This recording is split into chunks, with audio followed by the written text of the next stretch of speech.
And we're back. Let's talk about bone formation and ossification. So the process of bone formation is called ossification or osteogenesis. It begins during the embryonic period. It continues through childhood, with most bones completing the process by about age 7. Emphasis on most bones. It can proceed by two different mechanisms, both of which have very similar features. The first bone formed is what is called immature primary bone or woven bone. It is called woven because microscopically it appears as irregularly arranged collagen bundles, osteocytes with a very sparse inorganic matrix. It looks very much like a woven fabric. Usually primary bone is broken down by osteoclast and replaced with mature secondary or lamellar bone, which has more inorganic matrix and an increased strength. So this will form first in embryonic development, and then this bone will slowly be replaced by primary bone.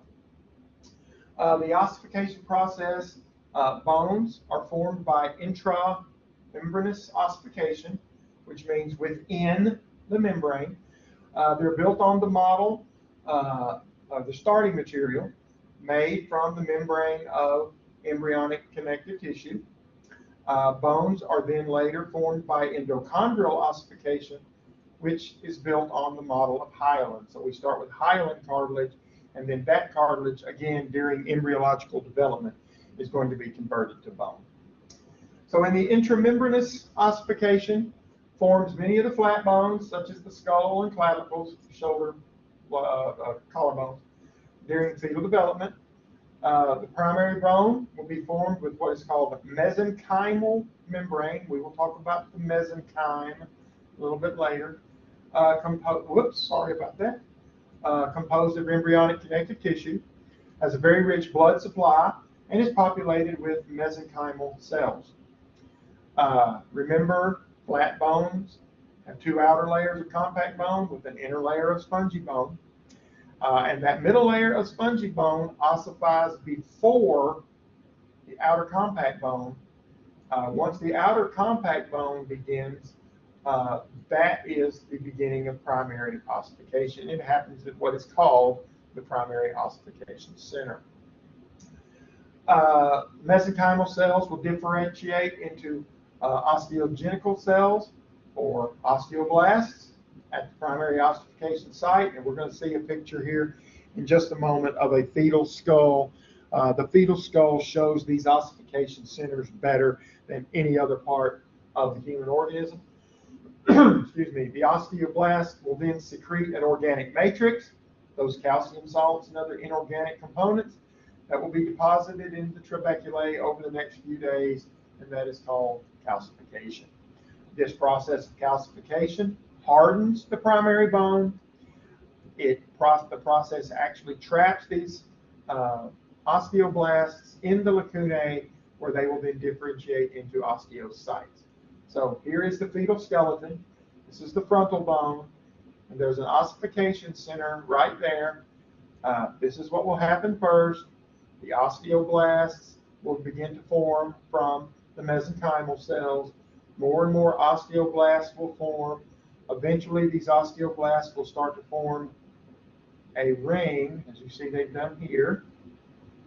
Some of those osteoblasts will be trapped inside. They will then convert to osteocytes, and the osteocytes will start to collect while the osteoblasts are secreting the matrix. Early spongy bone is formed as osteoblasts continue to lay down new bone to form trabeculae. The smaller trabeculae merge to form larger structures. Some of the mesenchymal cells will differentiate to form the periosteum.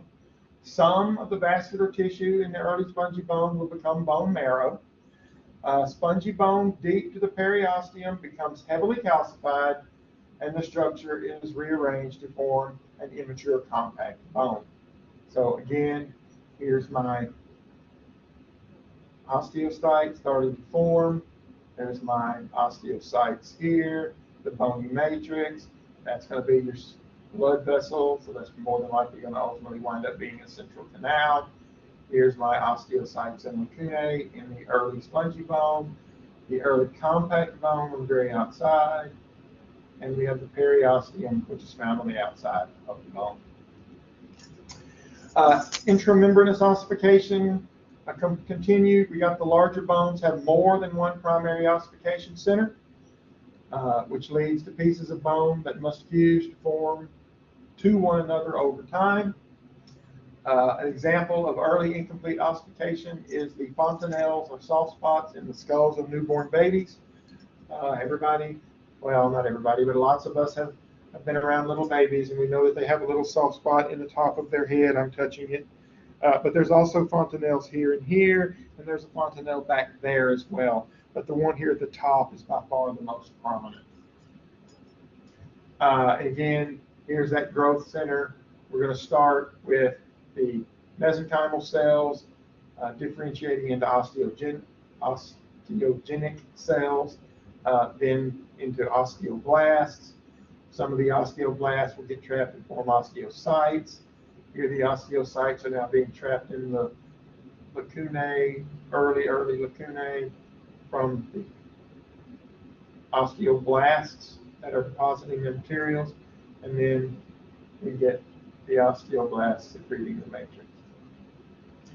Bone development for all bones begins below the head, except the clavicle, is endochondral ossification. Is bone development for all bones below the head, except the clavicle.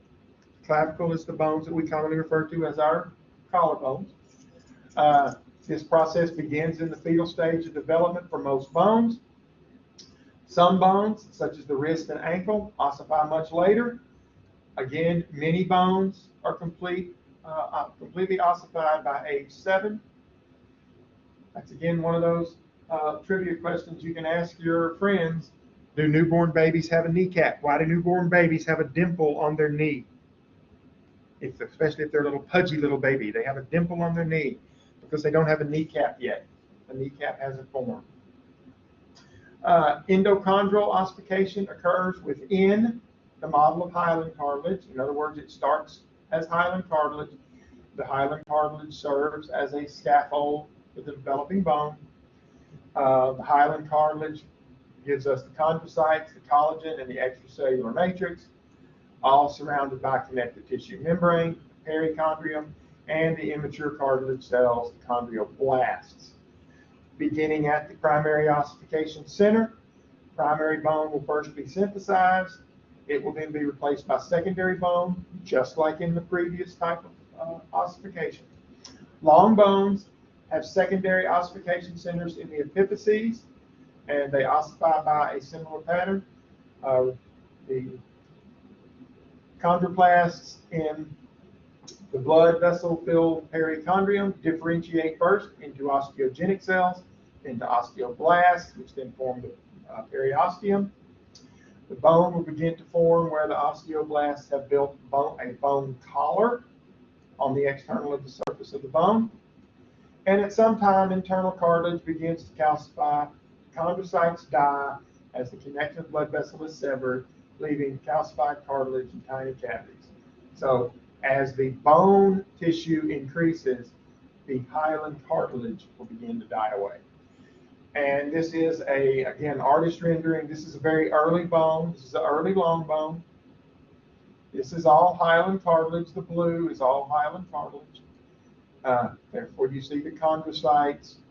But then you get these osteogenic cells at the ossification center. So the periosteum begins to form, and when the periosteum begins to form, the bone will start to harden. Here's the periosteum. Here's the bone collar right here, showing the osteocytes, the osteoblasts secreting the organic matrix, slowly building up the bone. And then here we have the external cartilage layer, which is the blue, being pushed to the outside. It will start to die as the calcified cartilage, or the cartilage starts to calcify. Osteoclasts will then etch an opening in the bone collar for blood vessels and bone cell entry into the primary ossification center. The osteoblasts will replace the calcified cartilage with early spongy bone.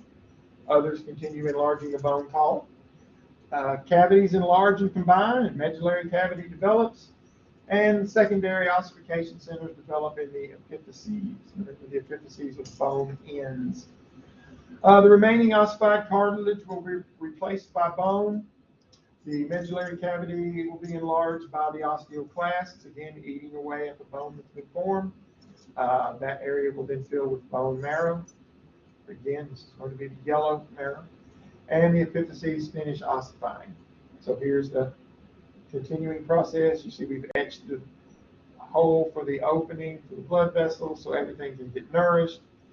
See the bone collar getting bigger, the calcified region getting bigger, and ultimately by stage 4, we're starting to see what really looks like a bone. There's the epiphyseal plate made out of hyaline cartilage. There's the articular cartilage made out of hyaline cartilage. But the rest of that early hyaline cartilage has all now been replaced by ossified bone tissue. Endochondral ossification steps. The cartilage only remains in the epiphyseal plates and on articular surfaces where bones interact at joints. Articular cartilage persists into adulthood. Epiphyseal plates are eventually replaced with bone once growth and length ceases. This is an X-ray of a little child's hand, and you can see all of these areas where you see big gaps in between the bones. That's going to be areas that still contain a lot of hyaline cartilage, lots of bone area. And you can see on this particular bone, you can even see the epiphyseal plates on the ends of those long bones. They haven't fused yet. Bones of the wrist aren't visible because most of them have yet to complete this ossification. See, this one is pretty ossified, this one is pretty ossified, and this one is. But there's actually 2 more bones here and 3 more bones in here that aren't showing up on that X-ray. Osteoporosis and healthy bones. The most common bone disease in the United States is osteoporosis. The bones become weak and brittle due to an inadequate inorganic matrix. Increases the risk of fractures with decreased rate of healing. Some causes: dietary, calcium and or vitamin D deficiency. In females, this tend to suffer from osteoporosis more than do males. The older you get, the more likely you are to have this condition. Lack of exercise. People who don't exercise much, who tend to have a very sedentary lifestyle, will tend to develop this more often than those that are very active and they do a lot of walking and jogging and running and gardening and all kinds of other things. Hormonal, lack of estrogen in postmenopausal women. Very important that postmenopausal women get some type of estrogen replacement. Genetic factors. If your mom had it, your grandma had it, and all your aunts had it, you were probably going to have it. And then there are other diseases that can lead to osteoporosis as well. Here's a scanning electron microscope, 15,000 times magnification. I guess it's 15,000. I know it's more than 15. This is healthy bone. This is osteoporotic bone. This happens to be a healthy bone, a healthy vertebra, bone of your spinal column. This is an unhealthy one. So I think you can see that osteoporosis could lead to lots of back problems, especially in the lower back. Diagnosis by a bone density measurement. My mother goes in 2 or 3 times a year for a bone density test. The way you prevent it, balanced diet with supplement as needed, weight-bearing exercise, and estrogen replacement if it is appropriate. By weight-bearing exercise, we don't necessarily mean you're in the gym pumping iron like you want to be Mr. or Miss Universe. Walking, several blocks a day. That is weight-bearing exercise. You are bearing the weight of your body. The treatment, drugs that inhibit osteoclasts and stimulate osteoblasts. There are some drugs available for this one. Let's continue with bone growth of length and width. So, long bones lengthen by longitudinal growth, which involves division of chondrocytes, not osteocytes and osteoblasts, in the epiphyseal plate. So this is the part of the bone that's actually growing. This part of the bone doesn't grow. This part of the bone is growing, and as its new cells, it's pushing all of these cells, which ultimately is making the bone longer. Bone growth takes place at the epiphyses on the side closest to the diaphysis, right there. The epiphyseal plate is composed of hyaline cartilage that did not ossify. There are 5 different zones of cell. There is the zone of reserve cartilage, closest to the epiphysis. These are cells that are not directly involved in bone growth, but can be recruited for cell division if needed. The zone of proliferation, that's the actively dividing chondrocytes. Proliferation means build up. The zone of hypertrophy or maturation, these are the mature chondrocytes. Zone of calcification, which is the second to last. These are dead chondrocytes, some of them being calcified. And then the zone of ossification, which is calcified chondrocytes and osteoblasts.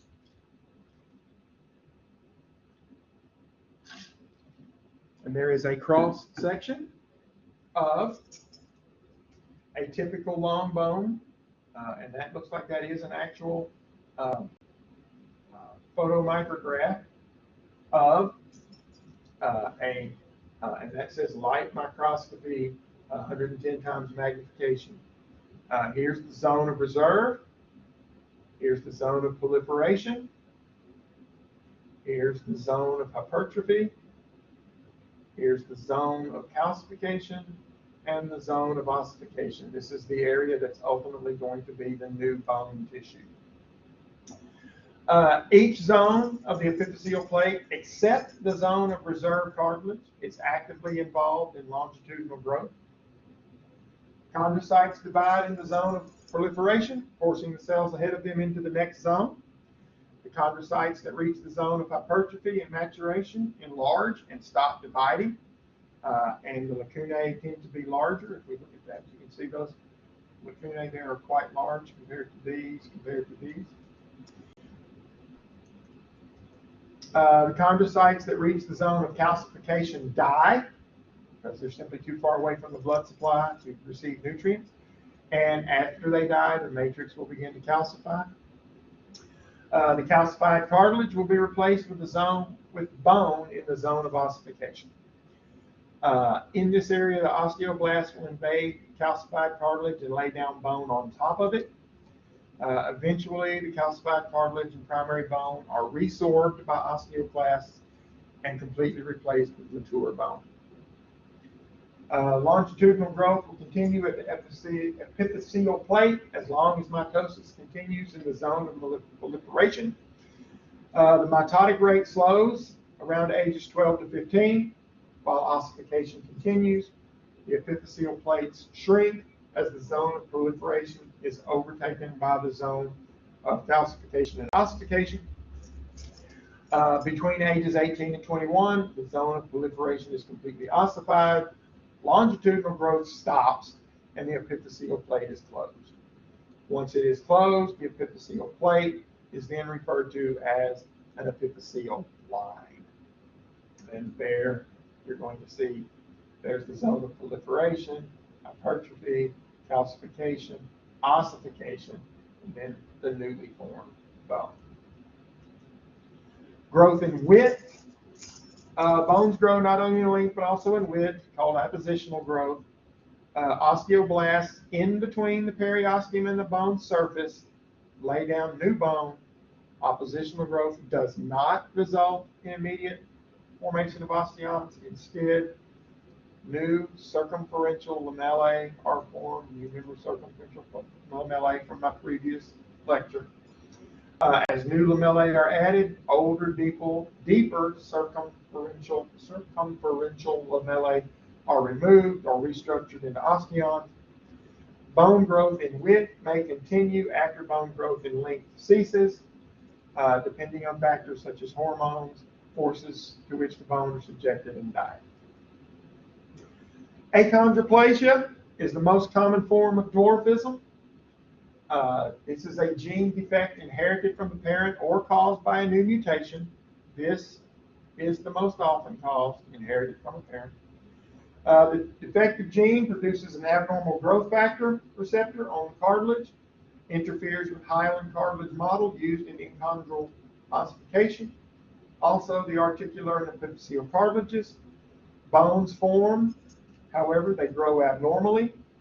Achondroplasia results in short limbs, a disproportionately long trunk, and facial abnormalities.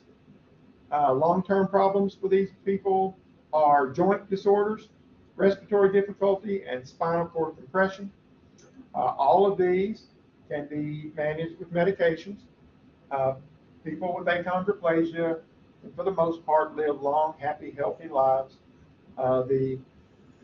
If you've ever seen the television show Little People, Big World, the wife from that family suffered from achondroplasia. One of her kids suffered from achondroplasia. I believe, if I remember correctly, her husband, who was also a little person, had a different form of dwarfism. Role of hormones in bone growth. Multiple factors play a role.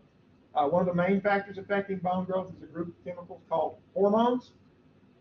Again, hormones are secreted by endocrine cells through that process, what we call cell-to-cell communication. Growth hormone, secreted by the anterior pituitary gland, enhances protein synthesis and cell division in nearly all tissues, including bone. It affects both longitudinal and appositional growth. It causes an increased rate of cell division in chondrocytes at the epiphyseal plate, increases activity of osteogenic cells, including activity in the zone of ossification, and it directly stimulates osteoblasts in the periosteum, which triggers appositional growth. Male sex hormone, testosterone, has a pronounced effect on bone growth. It increases appositional growth.